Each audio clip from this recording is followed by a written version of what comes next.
Hey everyone, my name is Wedge and we finally made it to the end of our Commander Budget Spotlight series. In this video we're going to talk about some of our favorite budget green cards in EDH. For someone who doesn't play green very much, I actually like a lot of these cards. Yavimaya Elder starts off this list and is well represented in Commander for a reason. If you're playing multiple colors, there's a good chance that you play this. A 2/1 that when it dies you search your library for 2 basic lands and put them into your hand. Now it's pretty easy to kill creatures in this format, be it sacrifice effects, removal, or just blocking. So it's likely you'll get the 2 lands and ensure you get your colors. Oh, you have a way to sacrifice it to draw a card? Even better. 3 mana for 3 cards is solid, especially considering you'll likely have all your colors with it. Elder is essential to most green game plans. Soul of the Harvest is a solid bomb that can still be found in bulk bins. A 6/6 with trample that lets you draw a card when you put a non-token creature into play is so good.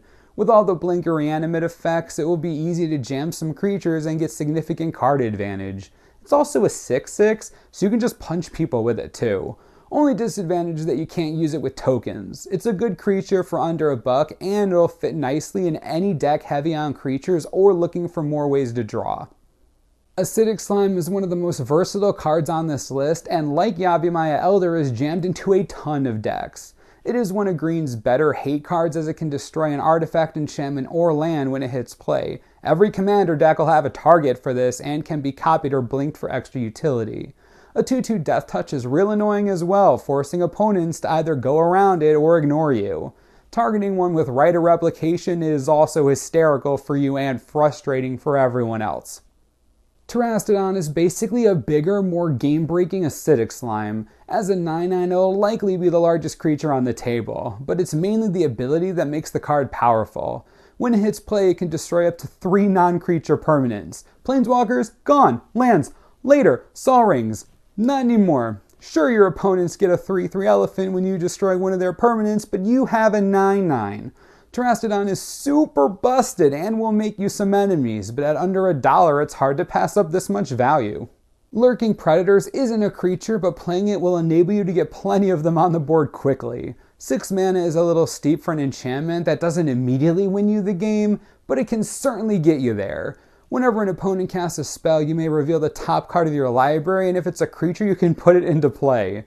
It requires you to run a ton of creatures, but also triggers whenever an opponent casts a spell.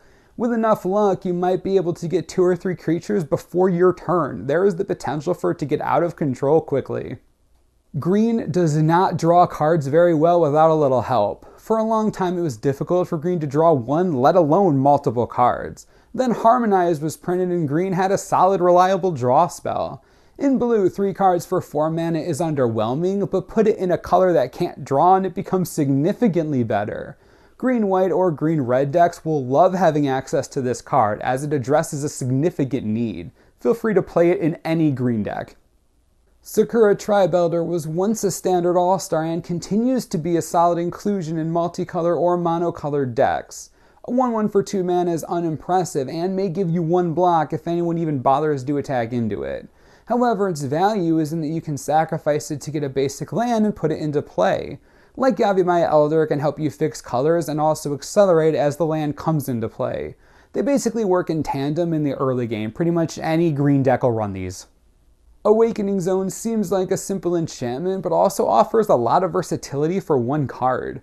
For 3 mana, you get to put a 0/1 Eldrazi spawn token into play, kind of like a worse Bitter Blossom. Unlike the fairy tokens, you can sacrifice the spawn tokens to add 1 colorless mana to your mana pool.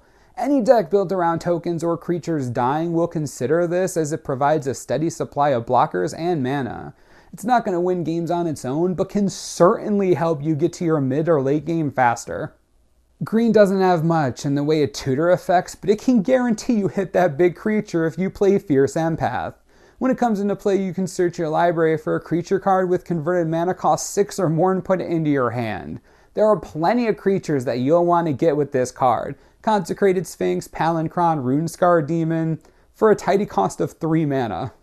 Wood Elves is another solid utility elf at the same cost. When it hits play, you can search for a forest and put it into play. The best part about this card is that you can search for dual lands, not just basic lands. Also, the land comes into play untapped, enabling other plays that Sakura Tri-Builder and others can't. Sylvan Scrying is one of a billion cards in green that can get a land and put it into your hand or play. Unlike most of them, Sylvan Scrying can get any land. Gaia's Cradle, Wasteland, Urborg, all these lands can be fetched with Sylvan Scrying. At 2 mana, it's a pretty reasonable play at any point in the game and helps you get that land immediately. Another card that is similar and even cheaper is Crop Rotation. Crop Rotation lets you sack a land to search your library for any land and put it into play untapped. As long as you don't mind losing the land, it can technically be your second land for the turn. It's pretty good for a common. Kamal, Fist of Kroza, is capable of single-handedly winning games by itself. It does double duty, making you an army out of your lands or using it as one or more overruns. Have enough mana and you can do both. Overrun's a strong effect, especially when you can activate it multiple times in one turn. It's easy for someone to clear out the whole table with just a couple activations.